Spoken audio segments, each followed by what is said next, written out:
Hello and welcome to Newsnight. I am Ladi Akeredoluwale. Thanks for your company today. Nigeria's community health situation has come a long way from where it was at independence.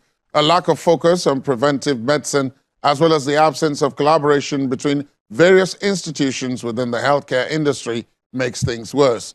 My guest says the next administration will have to tackle this head-on if other sectors are to be positively affected. Newsnight talks to the chairman, Faculty of Community Health at the Bayero University in Kano, Professor Isa Sadiq Abubakar.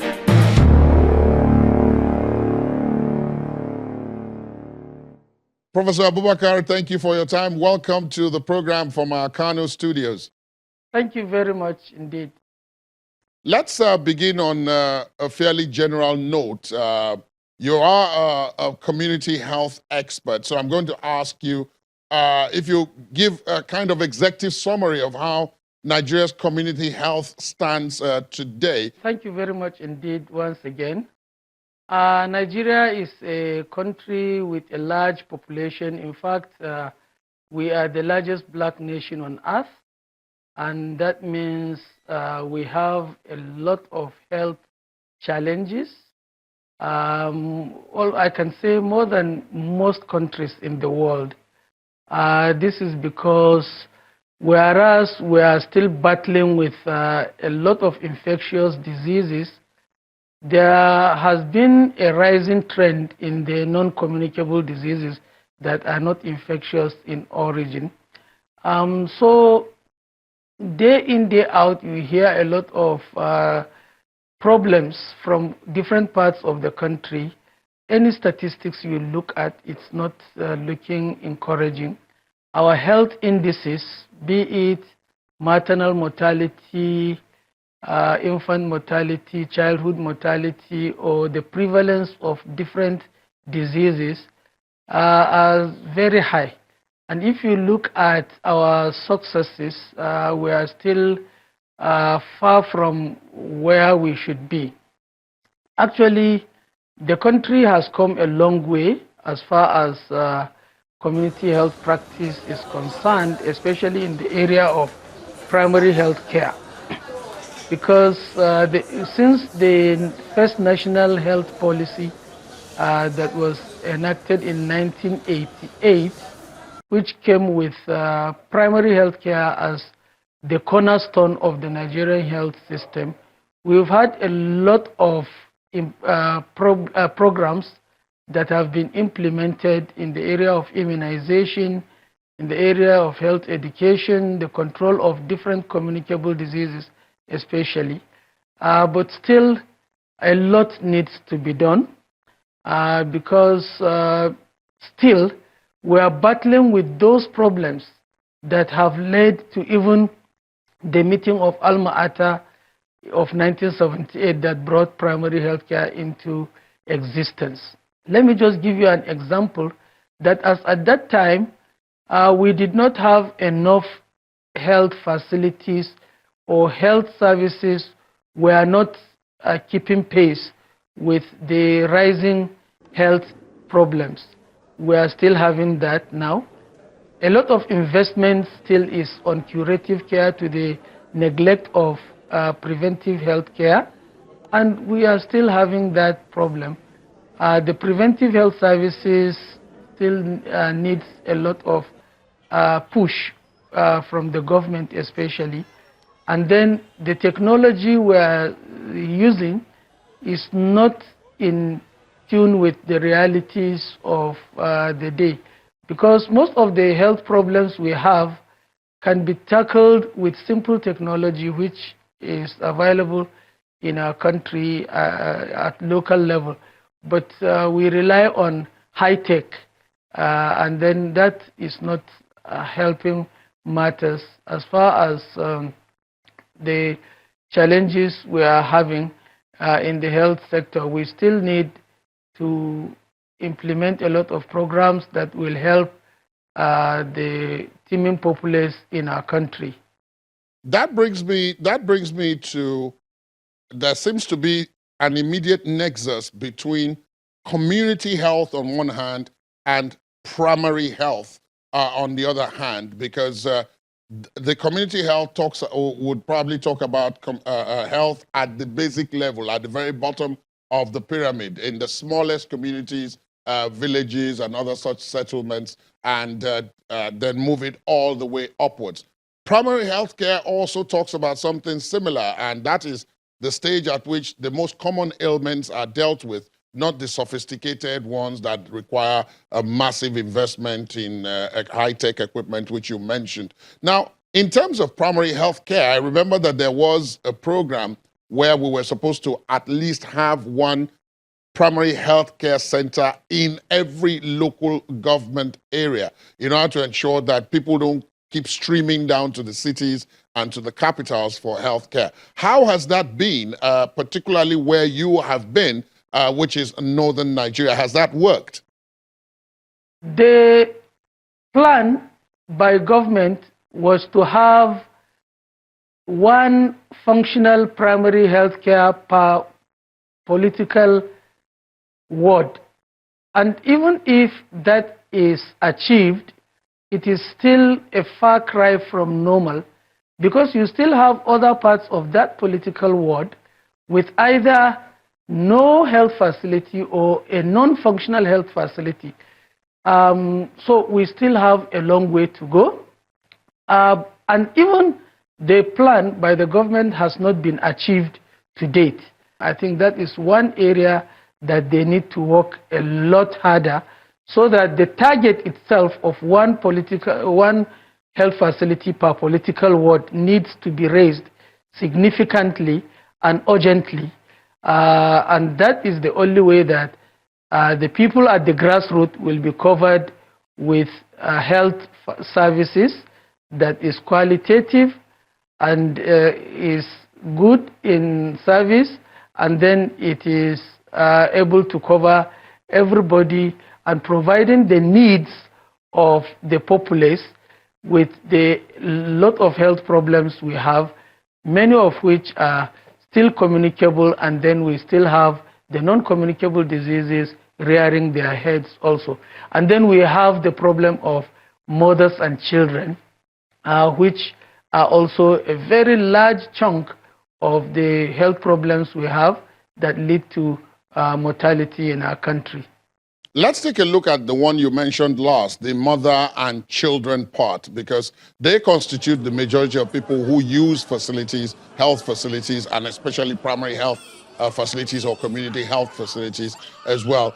In terms of the figures, which you had referenced at the beginning of this interview, it seems as if we've come some way from where we were at independence and beyond, but we're still very far from where we should be. What do you think is responsible for that? Well, a lot of factors are responsible for that, one of which is the rising population in our country. We have the population increasing at an alarming rate, and then the funding of healthcare is still below expectation. Because what we expect is that people need a lot of care, but then they are not getting it. One of the main problems is the government is not funding healthcare enough. And then we have inadequate resources, especially if you look at manpower. We are still behind our expectation. People who are supposed to man the health facilities and other units of the health sector are not enough. And then the level of training for some of them is either not enough or is not even relevant to the services they are providing. Because if you go to a number of health facilities, especially in rural areas of the northern part of the country, you may find some people whose jobs are not where they should be. You can have, for example, an X-ray technician or a health record technician providing consultation for people who are in need of health care, whose services should be provided by at least a community health extension worker who has been trained to deliver that, or a nurse or a midwife, or even a medical doctor. And this is because we do not have enough of the competent hands to provide these services. And not only that, even for those that are relevant, many of them have not had refresher trainings, and supervision is inadequate, and then lack of financial resources, and lack of job description, people sticking to their job description, and we have a lot of interprofessional rivalry across the nation, and all these are not helping matters. And then the poor attitude of health workers also drive people away from the health facilities, and therefore these people will not come to the health facilities if they have problem at an early stage until when it is too late, at a stage that not much can be done, especially at the primary care level. And these people may not have the financial resources to go to the higher level of secondary and tertiary health facilities until when it becomes very, very necessary, or even it is compulsory upon them to go. And if they arrive at those places because of the huge financial demand in those health facilities, the people will not meet up with the financial demand, and you find out that we lose many patients as a result of this and so many other factors militating against successful implementation of our healthcare services, generally from primary to tertiary levels of care. Let's take a look at some of these communicable diseases that you mentioned. Of course, the most obvious one, which highlighted many of the inadequacies that you've talked about, was when COVID-19 arrived unannounced in the country, and so many people were caught unawares. The health system was unprepared. We didn't have the infrastructure in place and all of that. Do you think that COVID-19, beyond the devastation that it created in various parts of the world for Nigeria, apart from the death toll, it helped us to improve our facilities? Did it really do that? Yes. Actually, the COVID-19 pandemic caught us unawares in Nigeria because as at the time we started recording cases, we did not have even the testing labs. We couldn't boast of more than 2 labs across the nation, which has over 200 million people, and many of them needed to be tested for that disease. And apart from the testing facilities, the hospital beds or isolation centers that we needed to be able to isolate and treat patients were not enough in any states of the Federation. We then began to get confused. A lot of cases were not handled appropriately, and then many people lost their lives as a result of that, and many suffered untold hardships. Then we began to wake up from our slumber, and we started running helter-skelter, looking for resources from within and outside the country. We received a lot of help, and many governments woke up, and because everybody was afraid, even philanthropists and many organizations came to the aid of the government, and we improved significantly our infrastructure, our equipment, our drugs and supplies, and even trainings. And then we had a lot of improvement. Although we lost a lot in terms of the number of people that have died, and then we lost a lot in terms of our economic development, it was a blessing in disguise to some extent, because we woke up and then a lot of improvements came into being. And then we had people benefiting from some of these things. However, we still need to improve in our services, and the resources need to be improved upon. The health facilities that we began to develop across different states still need to come up, because it is not only COVID-19 that need our intervention. We have other infectious diseases that need isolation centers, that need drugs and supplies, that we need to build and then improve upon. So we have to look at the services that we need improvement upon and then work on them so that we will solve our problems.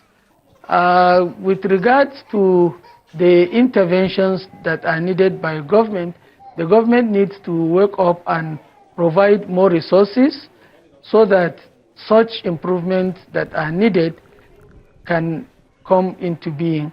And then the global community also need to come to our aid. In terms of your expertise at the level of community health, particularly in the North, what are the diseases of concern? What are the viruses of concern, the ailments of concern that afflict northern Nigeria? I ask that because I remember that at the very start of the COVID-19 pandemic, there was an outbreak in Kano, where you are. And at that time, for a couple of weeks, nobody knew what it was that was afflicting the people. And there were various reports of, dozens, hundreds of people being killed or dying of whatever it was. And at the end of the day, there was no conclusion as to what it was that eventually killed those people. There were arguments as to whether or not it was COVID-19 or something else. So I use that as the backdrop to say, what are some of the communicable diseases that you deal with up north that may not make the national headlines? Okay, we have a number of communicable diseases that should raise our concerns. Just like COVID-19 came out clearly, people got to know that it was COVID-19. Around the same time, actually, we also recorded a number of deaths related that happened at the same time. Definitely, some of them were as a result of COVID-19. Some of them were as a result of other diseases, not necessarily viral in origin. But if you remember, that was the time that everybody went into lockdown.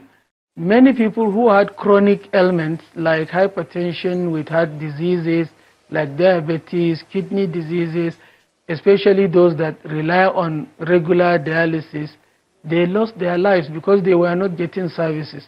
And then many people who depended also on the health facilities to be working, like sicklers and so many other diseases, they could not access the health facilities. Many were afraid of coming to the health facilities because they were afraid of getting COVID as a replacement for whatever they had, or to go in addition with whatever health problems they had.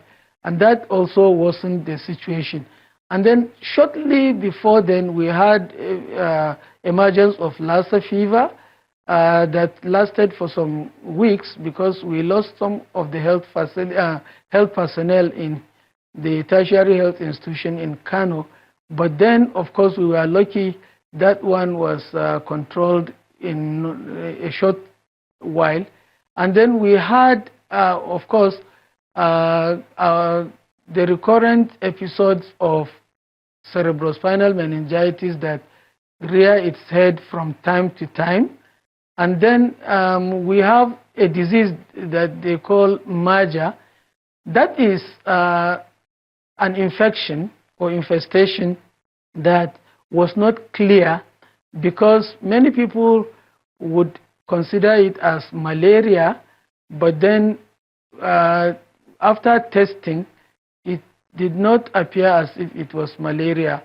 And so many people now had to look inwards, trying to find a cause for the cause of that disease. We are still battling with the issue of confirming the diagnosis of those diseases. They could have been viral illnesses like dengue fever and other neglected tropical diseases, but then we are still yet to reach final conclusion on those diseases. So we still have a lot of communicable diseases in northern Nigeria of concern. We still have our neglected tropical diseases that are still with us. And then we have these emerging infectious diseases that are also raising our level of concern, and a lot of other health problems that need a very functional health service to tackle it. And that should receive a lot of attention, political will by the government, and the funding needs to be raised.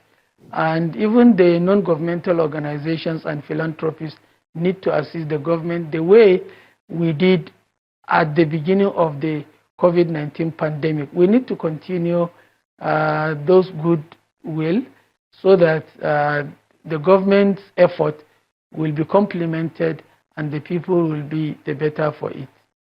You referenced it in passing in your answer to one of the earlier questions where you talked about the availability and the quantum of personnel. I can imagine, because I have myself had the experience of living in the north, the communities are very widely spread, and there are there's lots of ground between them, and that brings up the question of how adequate are the medical personnel that you have in terms of doctors, nurses, people like yourselves who are the apex of the tertiary system of education there. How many are they? Are they sufficient in terms of the facilities first, in terms of the facilities that are available? Because you have those who are supposed to look after those facilities, who are supposed to manage them and so on. That's at one level. And then as a function of the population that they're supposed to be serving, that's at another level entirely in terms of adequacy. Are we producing enough now in terms of the medical personnel over there to ensure that at least the facilities are well manned, if not as a total function of the available population? Well, you see, Nigeria generally has below the WHO standard for human resources for health. The situation is definitely worse in the northeast and northwest geopolitical zones of Nigeria, or let me just say generally in northern Nigeria, because there are communities that are yet to see a doctor even once in their life for whatever reason. And then if you look at the statistics in terms of the number of nurses and midwives and other health workers, the situation is not any better. It may be a little bit better than that of doctors, but then it's still below expectation. Especially, just take for example the number of midwives we have across board. We have a concentration of midwives in most of our urban areas. But if you go just 5 kilometers outside the municipalities, you do not have even a single midwife, especially before the government introduced the midwife services scheme. That scheme actually helped to improve the number of midwives in rural areas, but then it is not functioning very well now. So we are back to where we are. So apart from the number of health workers that is even inadequate, there is maldistribution itself. So what we need to do in the country is to have a national human resources policy, and then to assess the number of workers in the health sector at every level of care in urban and rural health facilities, so that we need to redistribute even the number that we have. But you find out that we have the policy, but we are not implementing it. And in many states of, especially northern Nigeria, the number of people working in the health sector that we produce is still not enough, even to man the number of health facilities. Not to talk of the ideal number if we have the adequate number of health facilities. So we are still far below expectation, and then the maldistribution is not making matters worse. We need to improve on our performance in terms of provision of health workers, and then the quality also needs to be improved upon, because it is not just having the people. We need the people that can function adequately. So that is one thing, one area that we also need to improve upon. Yeah.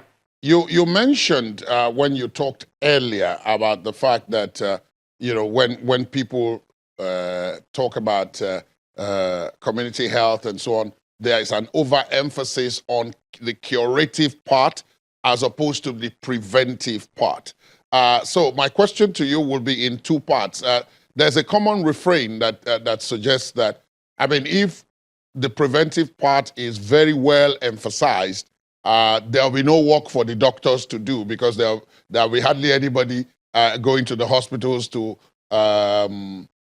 visit for treatment. If everybody knows what it is to be done to prevent things from happening, then what would the doctors be doing? So that's on one hand. The second is that why do you think it's more difficult to emphasize the preventive side? Is it a language problem? Is it a literacy problem? Is it logistics difficulty that is making it difficult? Because everyone can understand the logic behind, if you can prevent something, it will infinitely be cheaper to prevent it than to cure it if it has now happened. Your first question has a simple answer. The issue is the work of a health worker or doctors, because you specifically mentioned doctors. Yes, I did. Spans from what we call promotive, preventive, curative, and rehabilitative services. So it is not just what people know, the curative aspect first. Because the curative aspect is that which the doctors stay in the health facilities, patients come in, make their complaints, doctors listen to them, examine them, and then treat them, and they go home. That is the one we understand. Or even some of them get admitted, and at the end of the admission, they either die or they are discharged. That is curative aspect, where we provide treatment. But then we provide comprehensive health services, which means if people generally are well, then we need to promote their health by providing health education on, for example, good nutrition, on exercise, on living in a healthy environment, ensuring that the environment they live is free of deleterious effects and other harmful, hazardous materials. And then specifically, we also have a role in providing immunization services, and then some treatment or prophylaxis so as to prevent diseases from occurring by providing drugs. These are aspects of prevention. For example, emphasizing on people sleeping under insecticide-treated nets, ensuring clean and safe, adequate supply of water for people use. These are preventive aspects. And then I have explained the curative aspect. And then for some that have disability, then they need to be rehabilitated. All these are aspects of healthcare provision that health workers need to provide.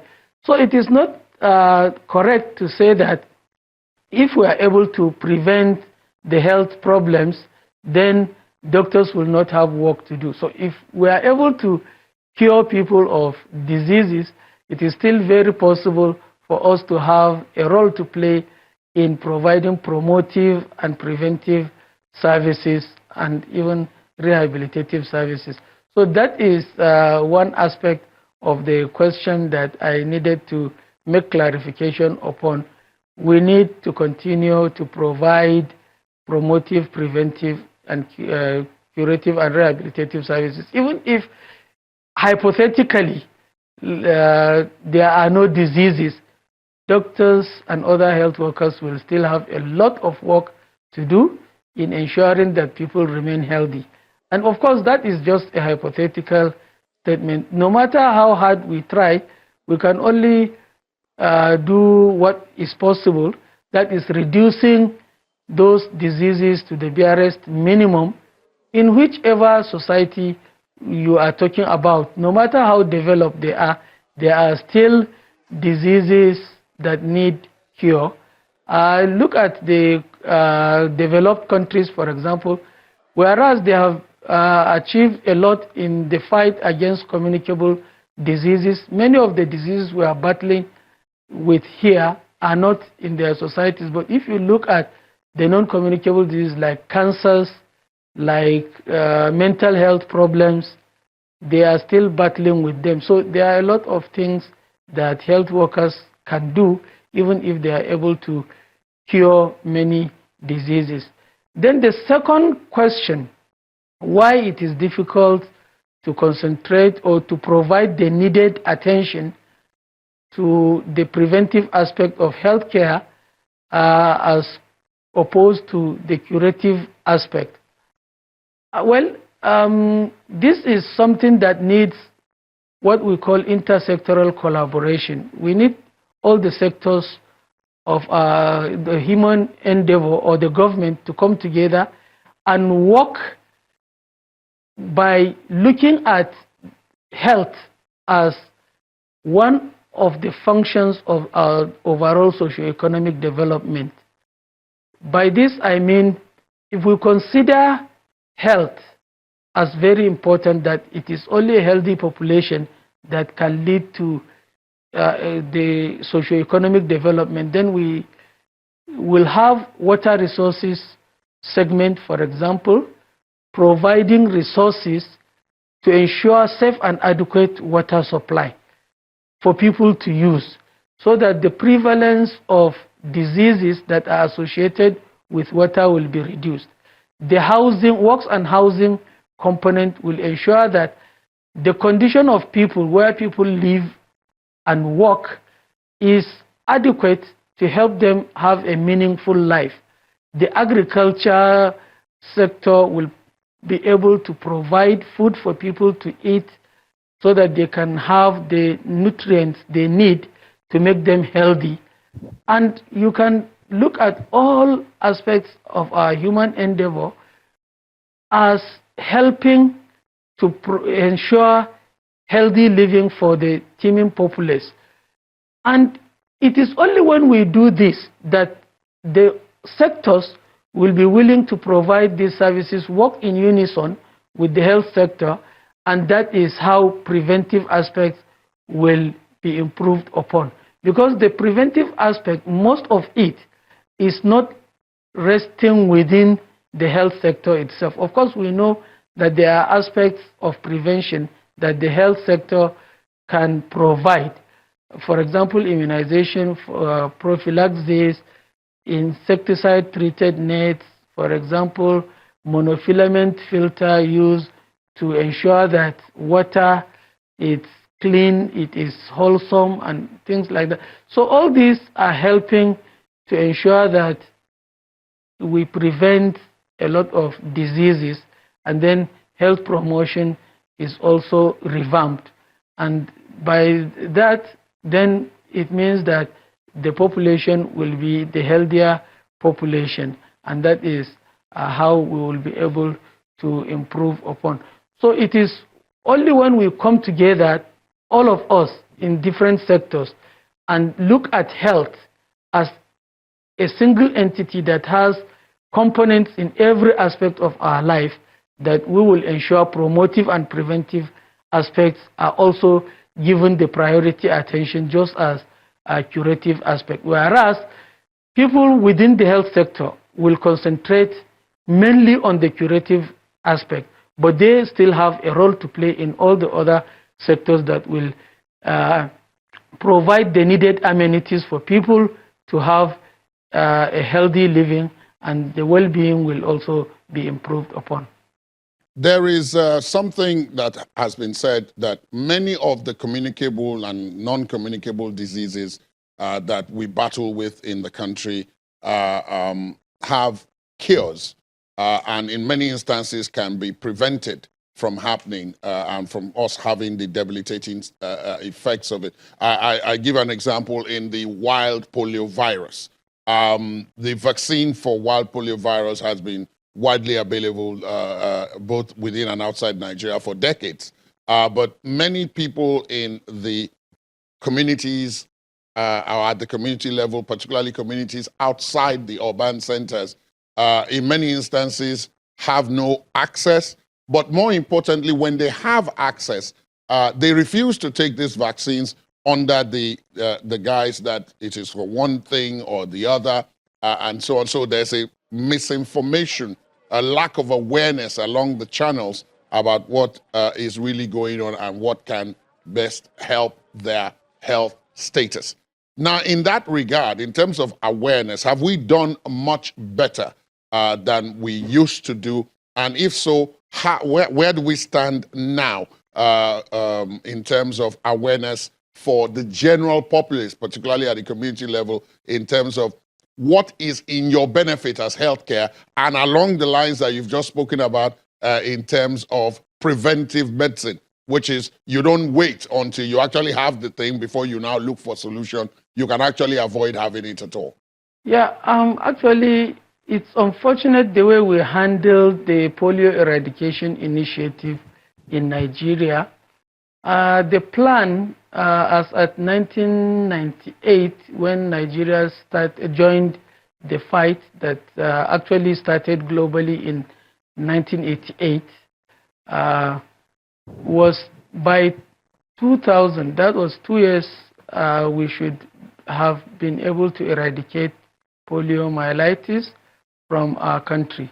Unfortunately, a lot of problems militated against the successful implementation of that initiative in our country, to the extent that even we reached our target only in 2020 or 2021, that is when we had the certificate from WHO. It means we lagged behind for so many years because one of the areas that we didn't do well was to ensure that we mobilize the communities, we educate them properly before the implementation started. And so a lot of suspicion came into being, to the extent that we were in some villages some times back, just as we used to recruit teams for immunization, as they were going from one house to another, immunizing children with the polio vaccine, there were some people recruiting other children to go and poison the minds of parents not to accept the polio vaccine itself. And then you know that there are states in Nigeria that refuse to even allow the program to take place in their states. And a lot of problems were encountered with regards to the control of poliomyelitis and then the ultimate eradication in Nigeria. Well, after a lot of difficulties, we were able to win the fight, and we only hope that we will continue to have a polio-free Nigeria. But it has not been easy, and it is still not easy. We need to continue the fight against poliomyelitis. So if we are to avoid all these things, fear of the unknown, then we need to fight it. And one way that we can achieve this is to ensure that people are adequately health educated. We need to be more serious with our health education and information dissemination, risk communication. As far as many of these communicable diseases are concerned, for people to even appreciate how serious these illnesses are, and then for people to know what they can do as individuals and as communities to be able to fight the diseases so that we can do away with these diseases across our nation. The biggest problem that unites Nigeria now is the challenge of security. So I cannot end this discussion without asking you about security. How much of a problem has security been to all the things that we have talked about so far, especially getting health across to the communities outside the municipalities in northern Nigeria? The mothers and children, a lot of them do not live in municipalities. They live in the communities, rural communities, if you like, outside those municipalities in the north, even in the south, they do. So how much of a challenge has this insecurity we have been witnessing been for health personnel to be able to move around and do things like vaccination, which we just talked about, awareness programs, distribute flyers, and encourage preventive medicine, preventive healthcare, rather, generally to the population particularly? And I reference the North because a lot of the visible security challenges we have had are in northern Nigeria in particular. So that is where they may, if they are constituting a barrier to these things.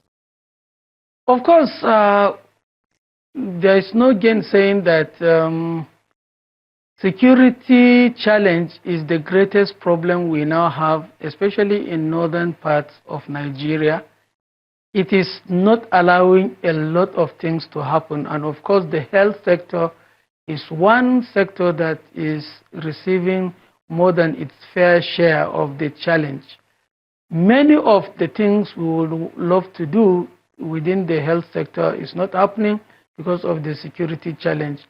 Moving from one state to another, in Northwest especially now, it's a problem. And so reaching people, especially in remote areas, with the right type of health services, health education inclusive, is not happening the way it should, because the roads leading to those places are not healthy. I mean, they are not possible for people to use for fear of the terrorists or insurgents or kidnappers or bandits, as they use various names to wreak a lot of havoc. So immunization is not reaching where it should.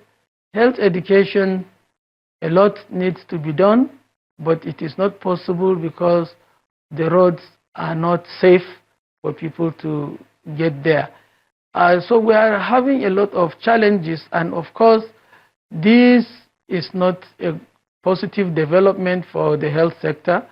And as long as things cannot be improved upon in the aspect of security, the health sector will continue to have a lot of challenges that will worsen our health indices.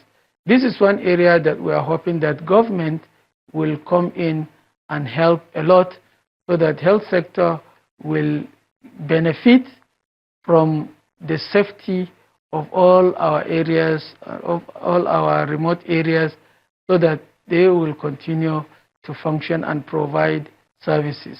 Indeed, it's been an enlightening time.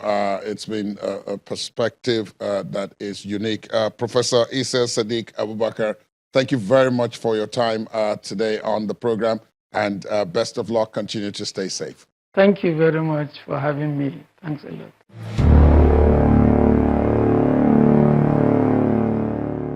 That's our program today. We'd, of course, like to hear from you on the conversation.